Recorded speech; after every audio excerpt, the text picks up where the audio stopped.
Hey, my dad's retired now and works at the National Retirees Association. What? The National Retirees Association? Emery and Kara burst into laughter. There really are marriages for money, Kara exclaimed, patting Kevin on the shoulder. You were almost fooled. What? Am I being treated as a marriage scammer? I was so shocked. I couldn't find the words to respond. I'm Mary, 30 years old. Just an ordinary office worker. I met Kevin at the tennis club I attended, and after dating for 2 years, we've decided to get married. Kevin is 32, 2 years older than me. He works as a chef at a steakhouse run by his father, Thomas. Right now, I live with my mom and dad, but I plan to move out after we get married. Kevin also lives with his parents, but we've talked about renting a place together after the wedding. One day, Mom wants us to come to a family meeting, Kevin said. Yeah, we were just talking about when to go, I replied. They're going to have this nice French restaurant deliver lunch boxes. Oh, really? I checked out the restaurant's website that Kevin mentioned. Wow, it looks like a fancy French place. Each dish looked absolutely beautiful. I was thrilled. The day of the family meeting in town arrived. I was nervous, but getting married, I'm about to climb that staircase. I hope I make a good impression on his parents. I was in the midst of happiness. But little did I know, this was about to turn into a complete downfall. When we arrived at the house, Kevin greeted me at the entrance. It was a big mansion. Sorry, just come in for now, he said, leading me to the living room. There, I met an elderly woman, probably Kevin's mother, Emery, and a young woman about Kevin's age, maybe his sister, Kara.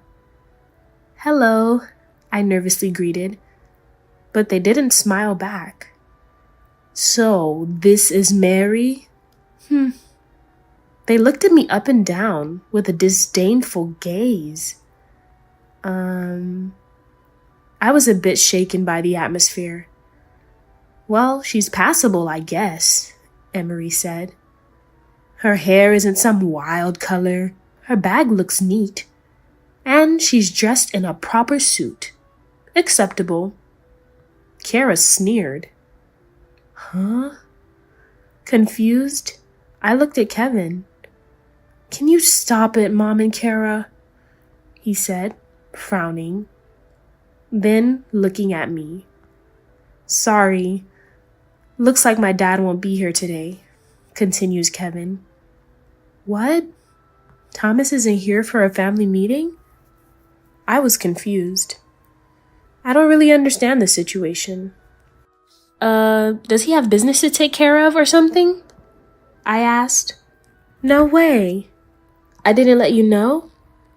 Then came the unexpected response from Emery. You thought it was just a family meeting with Kevin and you? Coming here for a family meeting means you're considering marriage, right? So, we decided to assess you beforehand to see if you're fit to become a part of this family. Yeah, your evaluation. Emery and Kara took turns speaking. An evaluation? Of me? I was speechless. Kevin continued. I thought it was just a family meeting. I had no doubts. And then this happens? But I tried to keep my composure. Well, yes. Eventually I'll need to talk with both of you, right? I put up my best guard. I was feeling the same as Kevin. But since we wouldn't be living with these two after marriage, I thought I could just get through this. Trying to keep up appearances, Kevin said we could open up the lunchbox. Inside, the dishes were as beautiful as expected, which cheered me up a bit. But then the mood was ruined by relentless questions from Emery and Kara. Mary works at corporation number 1, huh? Average, I guess. Safe choice. Each comment felt like an insult. Safe? Being called safe about my workplace by people I just met? I couldn't help feeling offended. Then, confused by the term safe? I'm saying it's passable. You're the one being evaluated, remember? Know your place. Kara said sharply, giving me a stern look. Place? Why am I being evaluated by Kara in the first place? Ignoring my feelings, another rude question came from Emery. What do your dad and mom do for work? Your mom is a housewife. Of course. Yes, she's a housewife. That's good. If she was a working mother, there might be a fear that you weren't raised properly, or that your family is poor. What kind of judgment is that? This bizarre, discriminatory point of view kept going. At first, I thought I could just let it slide, but I started to feel less and less okay with their arbitrary evaluation criteria. But Emery didn't seem to notice and kept going. And your dad, is he still working? If so, tell us where he works, or if he's retired, the name of his former workplace. The way she asked was just terrible.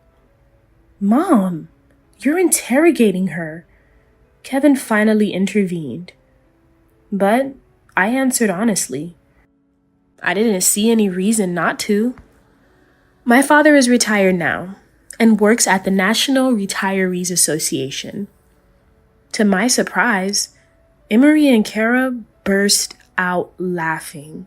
What? The National Retirees Association? The two burst into laughter. They laughed so hard they cried. I was taken aback by their over-the-top reaction. What's so funny about that? I was about to ask, but then, that's it. Marrying for money is real. After all, I'm glad we did this evaluation, Kara said, slapping Kevin on the shoulder. You were almost tricked. She's obviously after our wealth. They're so blatant about marrying for money. They laughed and clapped their hands, as if they had unmasked me. Kevin slammed the table. Enough, Mom and Kara, Kevin yelled. But I think my anger was even greater, as if I could cover it. Enough! I'm calling off the engagement, I said, grabbing my bag and standing up. What? You're angry now? Kara stopped laughing for a moment, then smirked again. It's like a criminal getting angry when caught. Then Emery clapped her hands in agreement. Such a shallow woman. Even her emotions are shallow. I didn't look back or respond to them anymore. I knew I would never see these two again. Excuse me, I said, leaving Kevin's house without looking back or stopping. Wait! Kevin chased after me. Just wait on calling off the engagement. He caught up and grabbed my shoulder.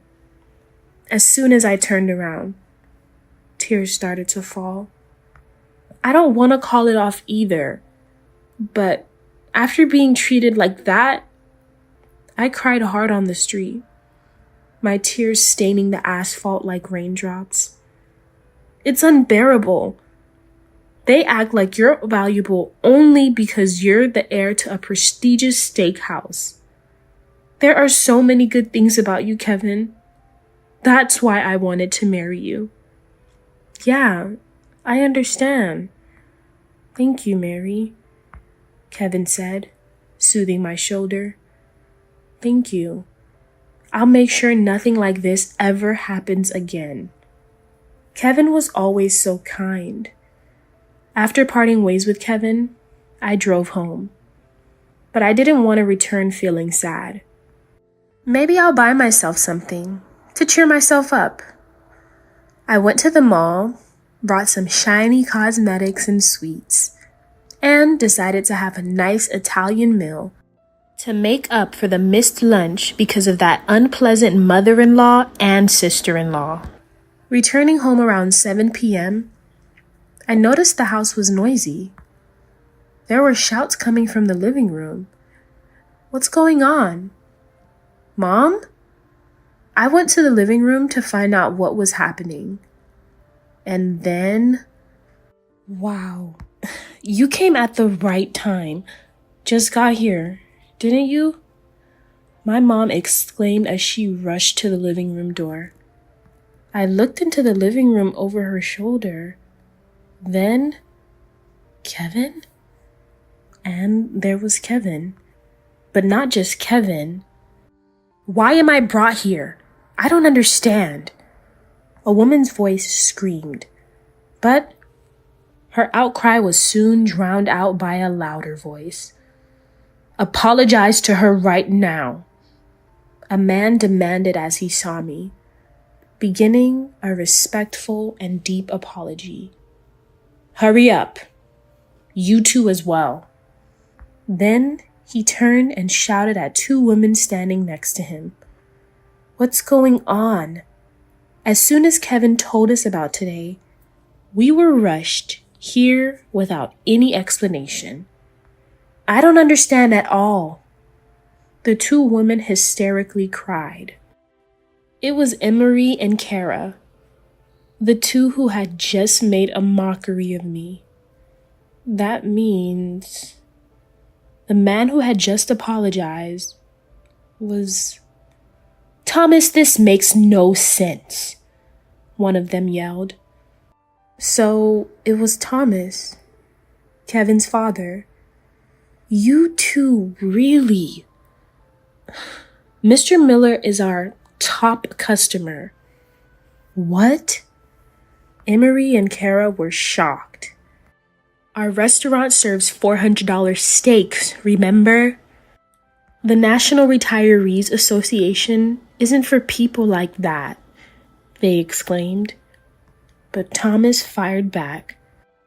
That's what you call being truly ignorant of the world.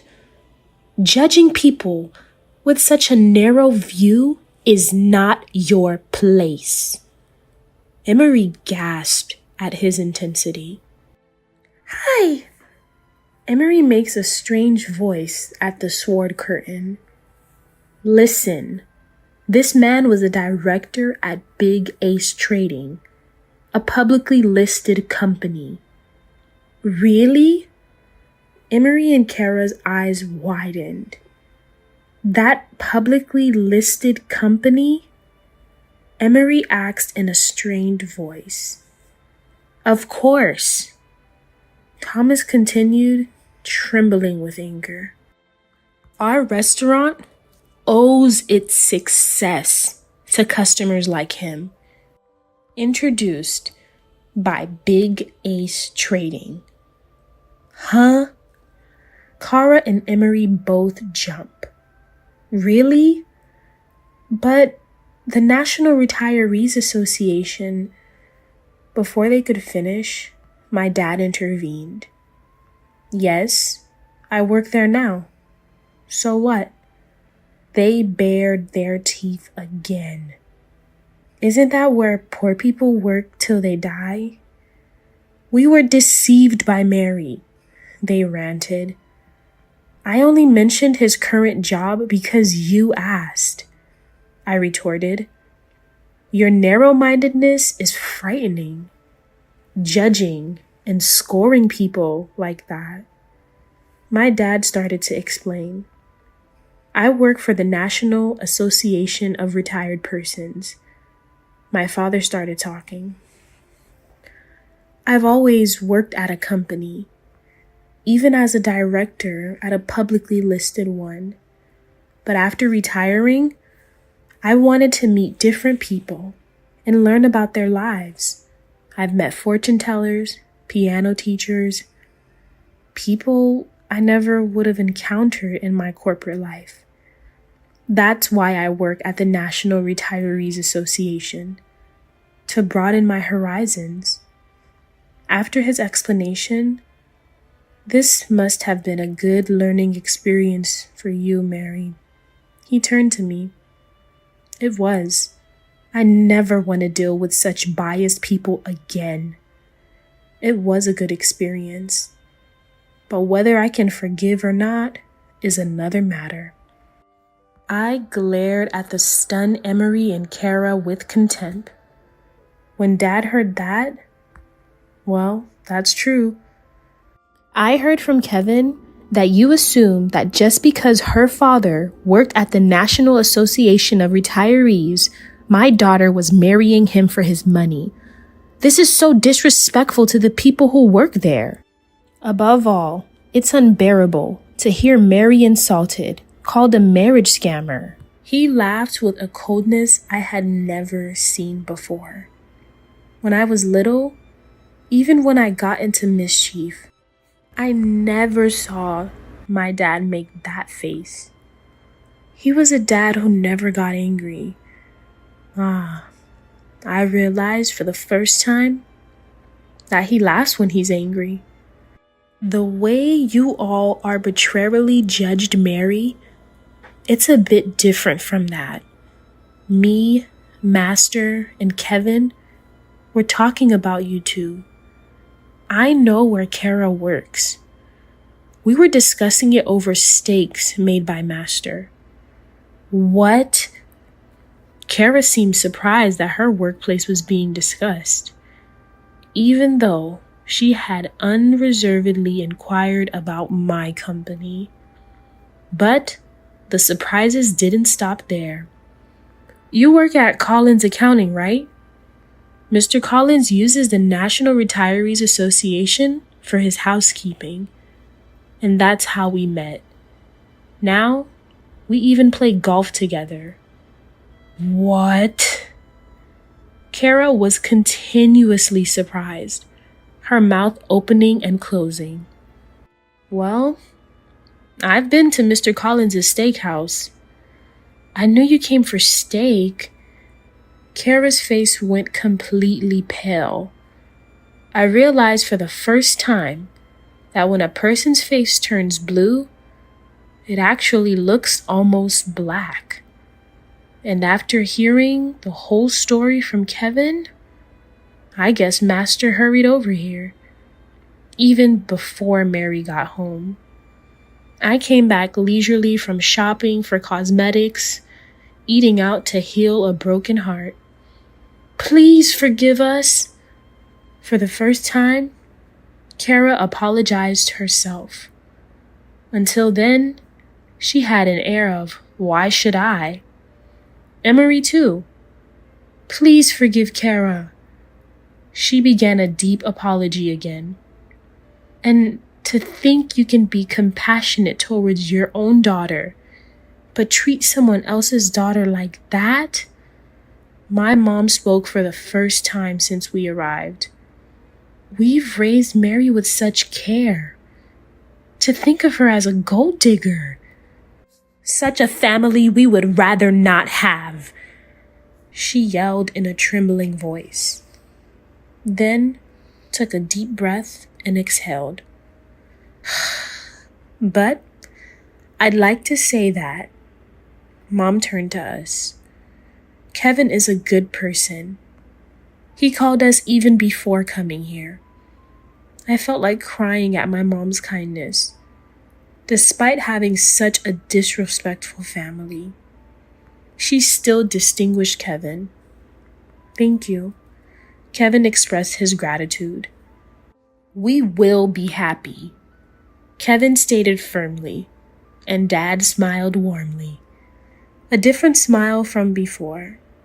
Then, please stop apologizing. We'll continue to visit Master's Steakhouse.